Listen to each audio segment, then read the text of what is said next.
Good morning, everyone. It's May the 22nd, 2023.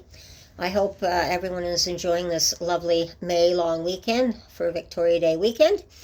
And today I'm going to talk to you about something that we've talked about a lot before, 454. But there's one thing that a lot of people are not aware of, that 454 was located some years back. That was right beside the Shepherds of Good Hope.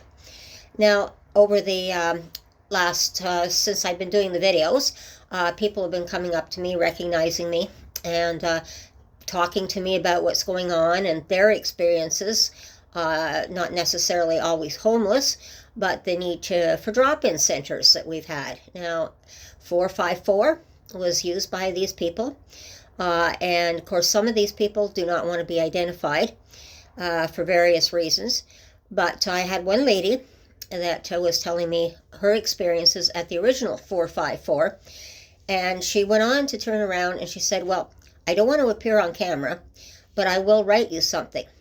So I would like to read what she has written today to me, and I think you'll find it very interesting and corresponding with what we've, Julie and the rest of us have been saying, just how things were a few years back. Okay, it's, hello, Christine. I went to the 454 drop-in on Murray Street for about 5 years in the mid-2000s, in spite of not being homeless. It was an idyllic place in many ways.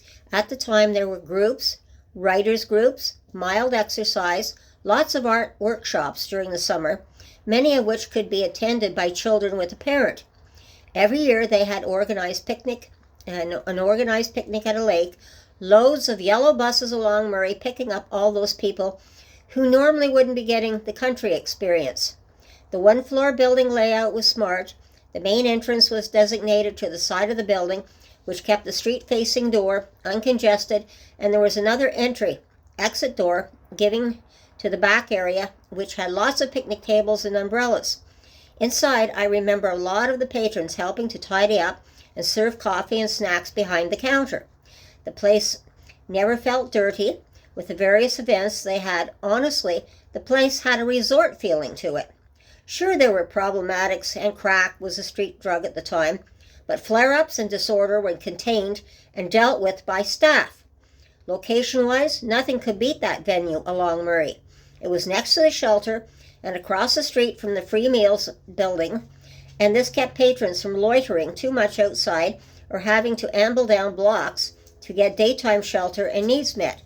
If patrons were incapacitated for whatever reason, they'd flounder along the side of the building, literally along a flower bed area, which was a less soft, out of the patron's way, but visible in case of emergencies, not in view of the public, and overall much better than lying along Murray and King Edward concrete sidewalks the way we see now.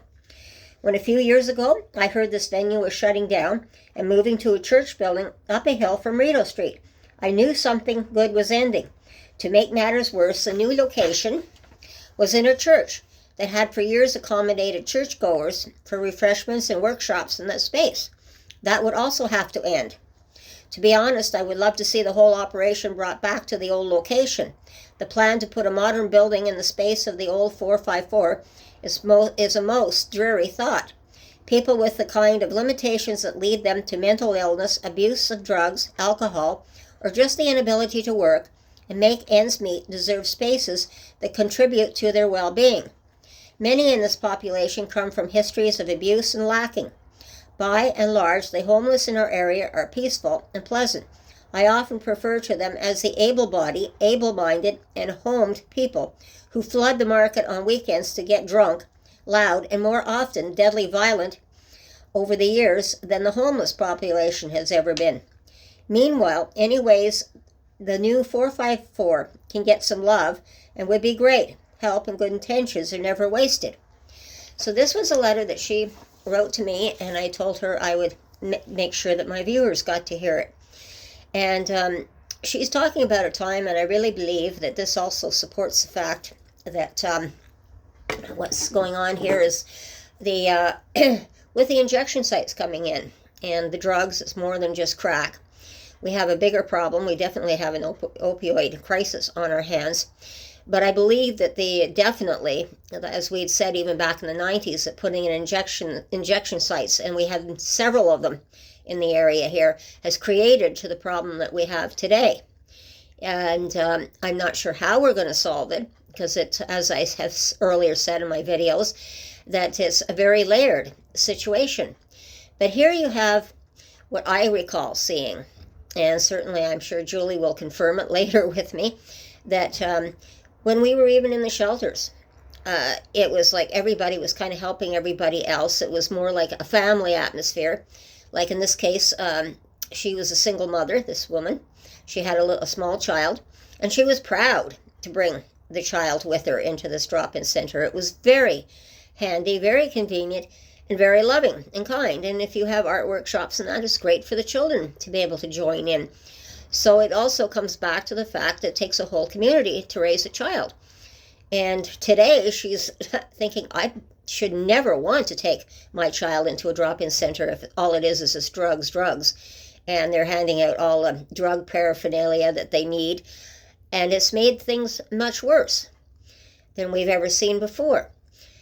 So there's no simple answer to the solution, but I do believe that what we had to do was we earned our place when we were in the shelters and that.